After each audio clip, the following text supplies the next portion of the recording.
দক্ষিণ কামৰূপৰ চমুৰীৰ সদৰত গুৱাহাটী লোকসভা সমষ্টিৰ মিত্ৰজোঁটৰ বিজেপি দলৰ প্ৰাৰ্থী বিজুলী কলিতা মেধিৰ হৈ নিৰ্বাচনী প্ৰচাৰ প্ৰাক্তন মুখ্যমন্ত্ৰী সৰ্বানন্দ সোণোৱালৰ।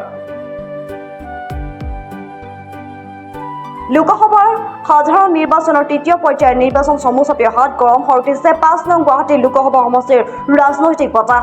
সন্মানীয় লোকসভাৰ আসনসমূহ সাহসী দলৰ দখললৈ অনাৰ বাবে বিজেপিৰ দলে মাৰখান প্ৰচাৰ চলাই থকাৰ মাজতে আজি ৰাজ্যৰ তদানীন্তন মুখ্যমন্ত্ৰী তথা কেন্দ্ৰীয় মন্ত্ৰী সৰ্বানন্দ সোণোৱালে বকো ছয়গাঁও সমষ্টিৰ অন্তৰ্গত চমৰীয়া সত্ৰত নিৰ্বাচনী প্ৰচাৰ চলায়।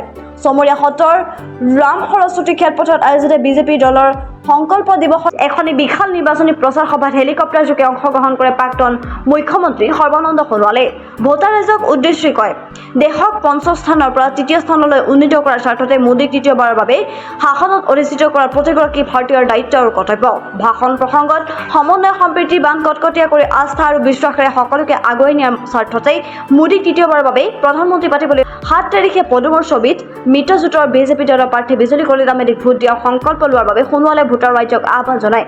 সংকল্প দিৱসৰ নিৰ্বাচনী সভাত দক্ষিণ কামৰূপ জিলা বিজেপিৰ সভাপতি অঞ্জন গোস্বামী, চমৰীয়া সত্ৰৰ শতাধিকাৰ নিগমাঞ্জন অধিকাৰী, বিজেপিৰ দক্ষিণ কামৰূপ জিলাৰ প্ৰভাৰী অনিৰ্বাণ গোস্বামীয়ে, বিজেপি দলৰ মুখপাত্ৰ মমিনুল আৱাল, লাহোৱাল সমষ্টিৰ প্ৰাক্তন বিধায়ক তথা চৰকাৰ পৰ্যটন বিভাগৰ অধ্যক্ষ ঋতুপৰ্ণ বৰুৱা, ঠেঙাল কছাৰী স্বায়ত্তশাসিত পৰিষদৰ মুখ্য কাৰ্যবাহী কুমুদ কছাৰী প্ৰমুখ্যে বিজেপি দলৰ নেতৃবৃন্দ উপস্থিত থাকে।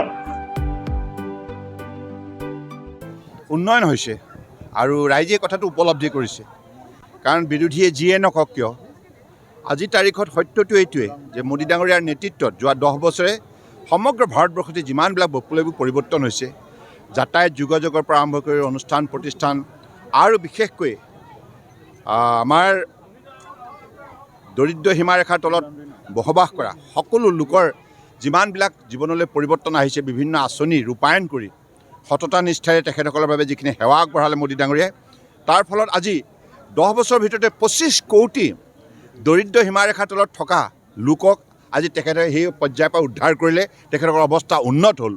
গতিকে এনেধৰণৰ পূৰ্বতে কংগ্ৰেছে কেতিয়াও কৰিব পৰা নাছিল আৰু চৌদিশে উন্নয়নৰ যিটো জোৱাৰ, এইটো ৰাইজে আজি উপলব্ধি কৰিছে। সেইকাৰণে তেখেতসকলে বিচাৰিছে যে তৃতীয়টো কাৰ্যকালৰ বাবে নৰেন্দ্ৰ মোদী ডাঙৰীয়া দেশৰ প্ৰধানমন্ত্ৰী থকা উচিত। তেখেত প্ৰধানমন্ত্ৰী হৈ থাকিলে সততাৰ নিষ্ঠাৰে শাসনভাৰ চলিব আৰু দেশৰ ১৪০ কোটি ৮৪ লাখ লোকে ন্যায় পাব আৰু সন্মান সহকাৰে জীয়াই থকাৰ অধিকাৰ ভোগ কৰিব। গড়েমাৰীৰ পৰা আব্দুল মতিনৰ ৰিপৰ্ট, প্ৰটো time digital.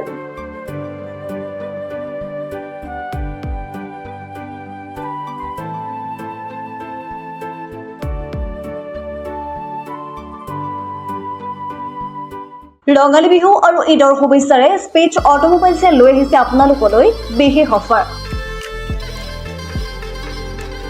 Minimum documentation, quick finance, low' down payment with low' ROIৰ সৈতে গ্ৰাহকে লাভ কৰিব ৫ লিটাৰকৈ পেট্ৰল ফ্ৰী, লগতে ব্লুটুথ হেডফোনছ ফ্ৰী।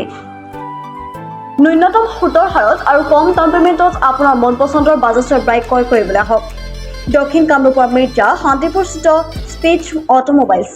আমাৰ ঠিকনা স্পেচ অটোমোবাইলছ, নিজেশ্বৰী মন্দিৰ ইণ্ডিয়ান অইল পেট্ৰল পাম্পৰ ওচৰত। যোগাযোগৰ নম্বৰ 6000086548 আৰু 6003718097 আৰু 7002673905।